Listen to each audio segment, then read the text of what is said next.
नमस्कार, आप देख रहे हैं एवन उत्तराखंड और मैं हूं आपके साथ आयुषी गुप्ता। बुलेटिन की शुरुआत करेंगे इस वक्त की हेडलाइंस के साथ।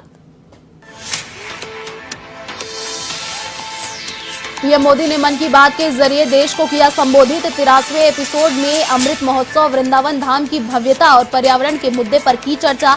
वीरों को किया याद, हमारा दायित्व और धर्म।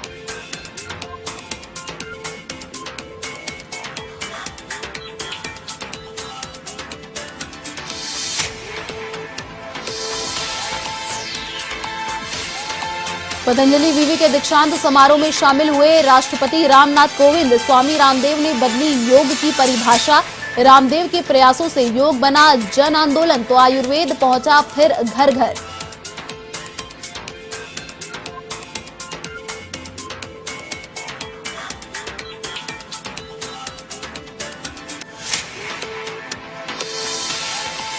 सीएम धामी रहे बागेश्वर के दौरे पर, ग्रामीणों ने किया भव्य स्वागत। भगवती देवी मंदिर में जाकर की पूजा अर्चना। महोत्सव के दौरान की कई घोषणाएं।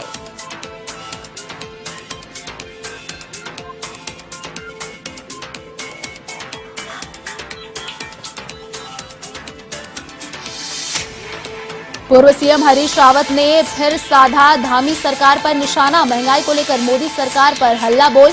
कहा, कांग्रेस सरकार बनी तो देगी 200 रुपए गैस सिलेंडर पर सब्सिडी।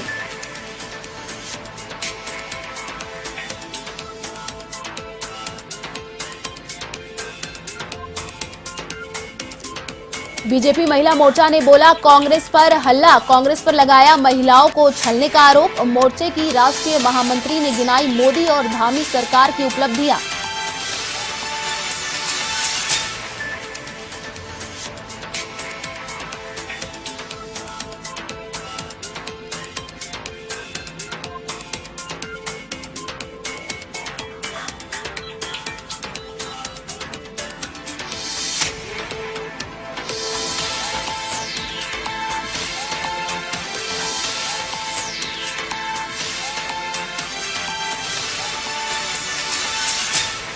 और अब खबरें विस्तार से। राष्ट्रपति रामनाथ कोविंद रविवार को 2 दिन के दौरे पर हरिद्वार में पतंजलि योगपीठ पहुंचे। पतंजलि पहुंचकर राष्ट्रपति रामनाथ कोविंद ने योग गुरु बाबा रामदेव, आचार्य बालकृष्ण से मुलाकात की, जिसके बाद राष्ट्रपति पतंजलि विवि के दीक्षांत समारोह में शामिल हुए। इस दौरान उन्होंने डिग्री पाने वाले छात्र छात्राओं को शुभकामनाएं दी और उनके उज्जवल भविष्य की कामना भी की। राष्ट्रपति रामनाथ कोविंद ने कहा कि 10 से 15 वर्ष पूर्व भारत में योग को एक तपस्या माना जाता था। ऐसा लोग समझते थे कि सन्यासी ही योग कर सकते हैं, लेकिन स्वामी रामदेव ने योग की परिभाषा को बदल दिया है। आज चाहे कोई भी व्यक्ति, चाहे वह रेल स्टेशन के ही प्रतीक्षा के कक्ष में बैठा हो, वह अनुलोम विलोम आदि करता हुआ मिल जाएगा। पतंजलि समूह के शिक्षण संस्थान में भावी पीढ़ी को राष्ट्र निर्माण के लिए तैयार किया जा रहा है, जिससे भारतीयता का विकास हो रहा है। वहीं कार्यक्रम में सीएम पुष्कर सिंह धामी भी शामिल हुए।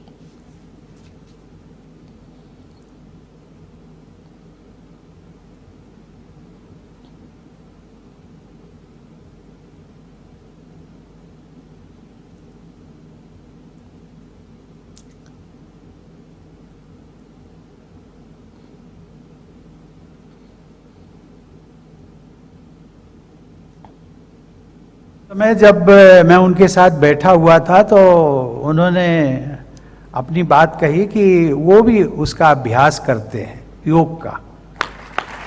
और जब उन्होंने पूछा कि excellency how do you practice yoga, तो उनका एक बहुत संक्षेप में उन्होंने इस प्रकार से, हम सब लोग जानते हैं कि हाथों को उन्होंने इस प्रकार से लाइक दिस इज, ये सूर्य नमस्कार का एक उन्होंने परिचय दिया।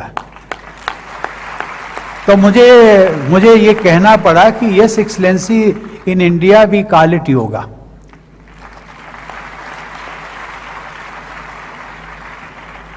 उसके पश्चात मैंने भारत सरकार को सुझाव दिया और उस सुझाव के अनुसार क्यूबा के राष्ट्रपति को यहाँ से एक हमने ट्रेंड प्रशिक्षित योग शिक्षक उसकी व्यवस्था की। अंग्रेजी में उनको हमने लिटरेचर भिजवाया और बाद में उनका एक थैंक्स लेटर भी आया कि मुझे इन सारी जो व्यवस्था की गई उसके लिए मैं भारत का धन्यवादी हूँ। और उन्होंने अंत में एक बात और कही थी। उन्होंने कहा था, अंग्रेजी में कहा था कि yoga is the best gift that India has given to the entire humanity.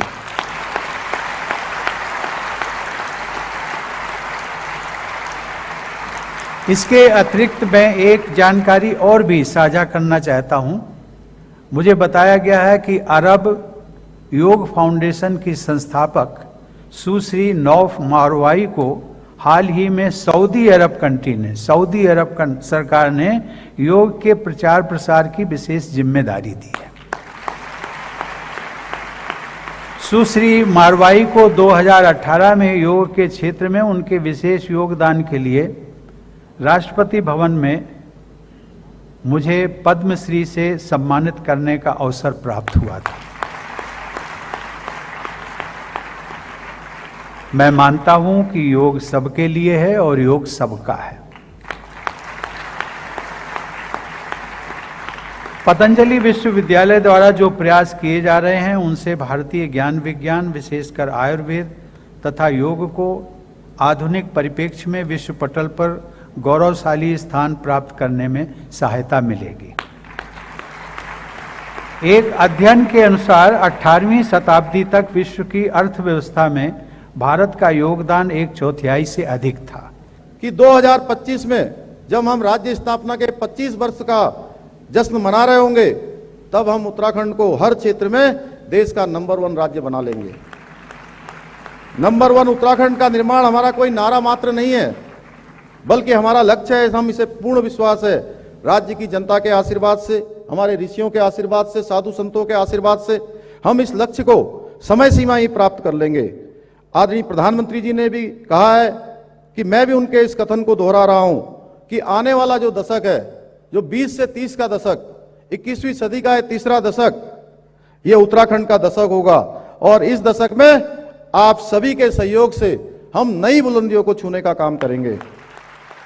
प्रदेश की जनता ने हमेशा हम पर विश्वास जताया है और मुझे पूरा आशा और विश्वास है कि हम आगे भी उनका विश्वास और आशीर्वाद हमेशा यूं ही बना रहेगा। अंत में यह प्रार्थना करते हुए मैं अपनी वाणी को विराम देता हूं कि हम सभी स्वस्थ रहें, एक सुखी व समृद्ध जीवन जिएं, सदैव अपने आप को ऐसे कार्यों में, योजनाओं में सम्मिलित करके रखें जिससे राष्ट्र का विकास सुनिश्चित हो। पुनः नरेंद्र मोदी के उत्तराखंड दौरे को लेकर बीजेपी में काफी उत्साह है। चुनाव को देखते हुए प्रधानमंत्री का यह दौरा काफी महत्वपूर्ण माना जा रहा है। आपको बता दें, अपने दौरे पर प्रधानमंत्री उत्तराखंड को कई सौगात भी दे सकते हैं। वहीं उनके आगमन पर बीजेपी महिला मोर्चा की राष्ट्रीय महामंत्री दीप्ति रावत ने कहा कि जब भी घर में कोई शुभ काम होता है तो देवी देवताओं के साथ घर के बड़े बुजुर्गों को सबसे पहले बुलाया जाता है और उत्तराखंड में आने वाले दिनों में चुनाव है, इसलिए प्रधानमंत्री उत्तराखंड आ रहे हैं।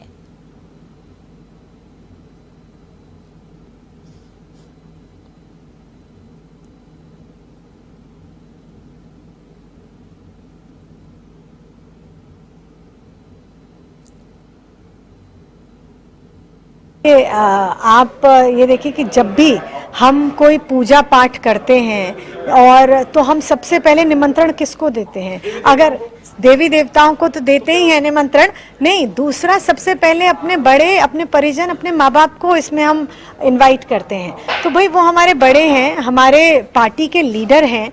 तो जब यहाँ शुरुआत, आगाज चुनाव का हो रहा है, तो उसमें जो शुरुआत है वो प्रधानमंत्री द्वारा ही की जाएगी, यहाँ पर होम मिनिस्टर द्वारा ही की जाएगी और हमारे जो और डिफेंस मिनिस्टर, जो हमारे बड़े जो नेता हैं, जो वरिष्ठ नेता हैं, उनके द्वारा ही चुनाव का आगाज किया जाएगा, इसलिए उनको आमंत्रण दिया जाता है।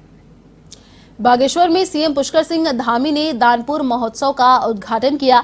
यहां पहुंचने पर ग्रामीणों ने धामी का ढोल नगाड़ों से भव्य स्वागत किया। गांव पहुंचते ही मुख्यमंत्री ने सबसे पहले भगवती देवी मंदिर में जाकर पूजा अर्चना की और प्रदेश की सुख समृद्धि के लिए भगवान से प्रार्थना की। इस महोत्सव के उद्घाटन पर सीएम ने कई घोषणाएं भी की, जिसमें कई मोटर मार्ग निर्माण, आदर्श विद्यालय, कपकोट का उच्चीकरण, साथ ही पूर्व सैनिकों के लिए कैंटीन सुविधा की घोषणा शामिल है।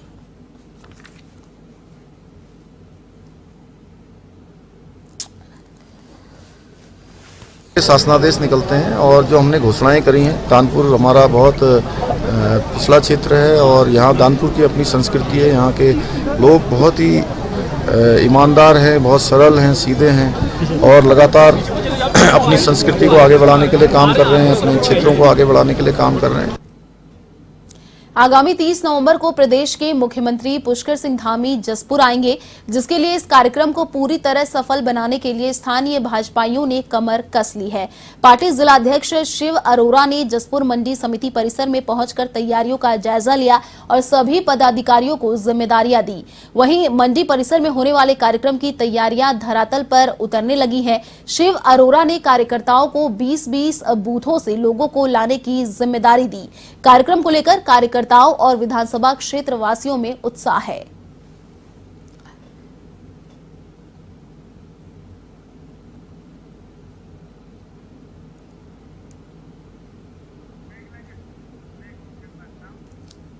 बीजेपी महिला मोर्चा की राष्ट्रीय महामंत्री दीप्ति रावत ने कांग्रेस पर महिलाओं को छलने का आरोप लगाया है। उन्होंने कहा कि जहां पर कांग्रेस की जीत की संभावना नहीं है, वहां पर वह 40% महिलाओं को सीट देने की बात करती हैं और उत्तराखंड जैसे राज्य में महिलाओं की अनदेखी कर रही हैं। साथ ही उन्होंने प्रधानमंत्री की ओर से महिलाओं के लिए चलाई जाने वाली योजनाओं को गिनाया और कहा कि बीजेपी लगातार महिलाओं के उत्थान के लिए काम कर रही है।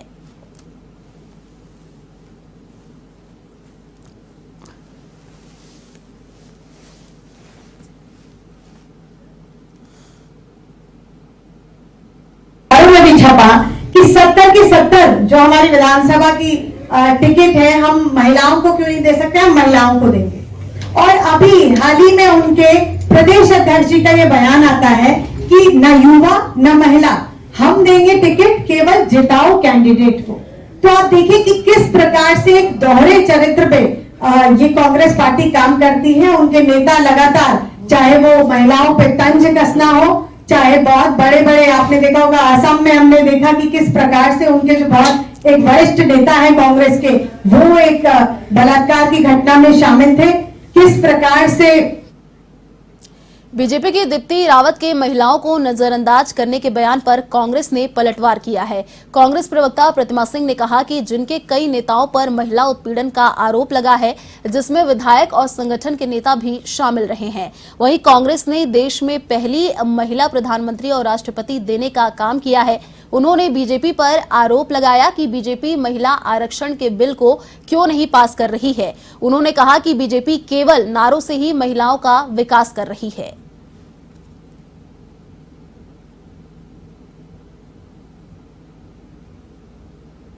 देखिए, दीप्ति रावत जी का बयान अपने आप में बड़ा हास्यास्पद है, क्योंकि ये बयान वो पार्टी दे रही है जहां महिलाओं का सम्मान नहीं होता। और इसके कई उदाहरण आपके सामने हैं कि जिस तरीके से चाहे वो संगठन के महामंत्री हो, चाहे वो एमएलए हो या इनके मंत्रीगण हो, उन पे महिला शोषण का आरोप लगता रहा है। और ये वो पार्टी की जो है दीप्ति रावत जी बात कर रही हैं, जिसने प्रचंड बहुमत में, आप प्रदेश में भी बैठे हैं और प्रचंड बहुमत में केंद्र में भी बैठे हैं, उसके बावजूद भी 33% जो महिला आरक्षण का बिल है वो अब तक आप पास नहीं कर पाए। तो ये भारतीय जनता पार्टी की नीति और नीयत है। और कांग्रेस पार्टी ने कभी ये नहीं कहा कि हम महिलाओं को या युवाओं को टिकट नहीं देंगे। कांग्रेस पार्टी से ज्यादा महिलाओं का सम्मान कोई नहीं कर सकता। पहली बार कुमाऊं दौरे पर पहुंचे पुरी पीठाधीश्वर जगतगुरु शंकराचार्य स्वामी निश्चलानंद सरस्वती का हल्द्वानी पहुंचने पर भव्य स्वागत किया गया। यहां कुमाऊं की पारंपरिक वेशभूषा पहने महिलाओं ने पुष्प वर्षा कर उनका स्वागत किया। इस दौरान शंकराचार्य के दर्शनों के लिए भक्तों में जबरदस्त उत्साह दिखा।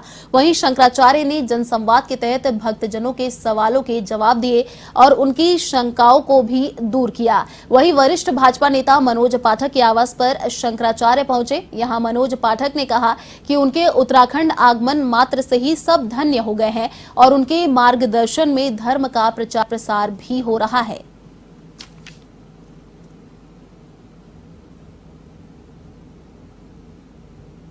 अक्षर कर दिया होता तो नरसिंह राव के शासनकाल में यथास्थान मंदिर बन गया होता, आमने सामने अगल बगल मस्जिद बन गई होती। आज जो यथास्थान मंदिर बन रहा है अगल बगल या आमने सामने मस्जिद नहीं बन रही है, उसके मूल में कौन व्यक्ति है, इस पर तो ध्यान देना चाहिए। मुझे श्रेय नहीं चाहिए, लेकिन इतिहास तो इतिहास ही है। दूसरी बात है कि माननीय उच्चतम न्यायालय और लोकसभा के माध्यम से एक संदेश प्रसारित हुआ कि अमुक तंत्र का अधिकार तो नहीं बनता है, लेकिन उपहार के रूप में उन्हें जमीन दी जाए, भूमि दी जाए। ये किसी नेता की आवाज़ हो सकती है, न्यायालय की भाषा ये नहीं हो सकती। अमुक तंत्र का अधिकार तो नहीं बनता, लेकिन उपहार के रूप में उनको जमीन दी जाए। अब उत्तर प्रदेश की सरकार 5 एकड़ भूमि 25 किलोमीटर दूर देने जा रही है, दे चुकी है। पूज्य भगवान शंकराचार्य जी का आगमन आज बिठोरिया ग्राम सभा के कालाढूंगी विधानसभा में नैनीताल जनपद में उत्तराखंड में हुआ है। पूरा उत्तराखंड के क्षेत्र की जनता धन्य है। जिस तरह से प्रश्नोत्तरी का ये काल चल रहा है। कोटद्वार में यमकेश्वर विधानसभा के डाडामंडी स्थित गेंद मेला मैदान में पूर्व विधायक शैलेंद्र सिंह रावत के कार्यक्रम का आयोजन हुआ। इस दौरान कांग्रेस के प्रदेश अध्यक्ष गणेश गोदियाल सहित पूर्व मुख्यमंत्री हरीश रावत ने शिरकत की। इस दौरान हरीश रावत और गणेश गोदियाल ने सुरेंद्र रावत के पक्ष में कार्यकर्ताओं को सहयोग करने की अपील भी की। इस दौरान हरीश रावत ने जनता को संबोधित किया। उन्होंने कहा कि 2022 में अगर आपका आशीर्वाद मिला तो प्रदेश में कांग्रेस प्रचंड बहुमत से सरकार बनाएगी और राज्य में घरेलू गैस सिलेंडर पर 200 रुपए की सब्सिडी देगी।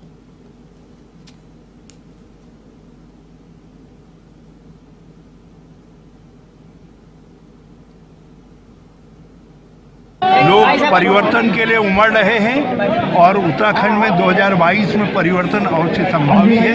कांग्रेस सत्ता में आएगी और हम सत्ता का उपयोग एक उन्नत उत्तराखंड बनाने, एक विकासशील उत्तराखंड बनाने। प्रदेश में 2022 के चुनावों की तारीख नजदीक आते ही राजनीतिक पार्टियों के दांव पेच शुरू हो गए हैं। भाजपा जहां सन्निधान बनाने की बात कर रही है, वहीं अल्मोड़ा में कांग्रेस के उप नेता प्रतिपक्ष करण मेहरा ने इस पर निशाना साधा है।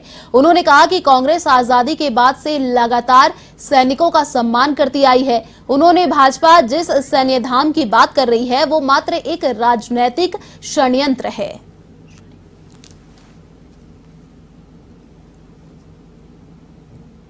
वो एक प्रक्रिया के रूप में लगातार करती रही है आज़ादी के बाद से अभी तक।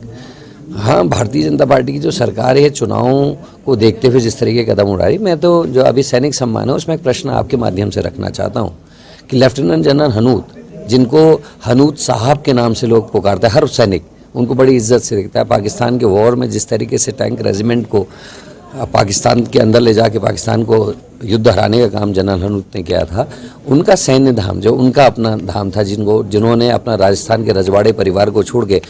फिलहाल इस बुलेटिन में इतना ही। देश और दुनिया की तमाम बड़ी खबरों के लिए देखते रहिए A1 TV। नमस्कार।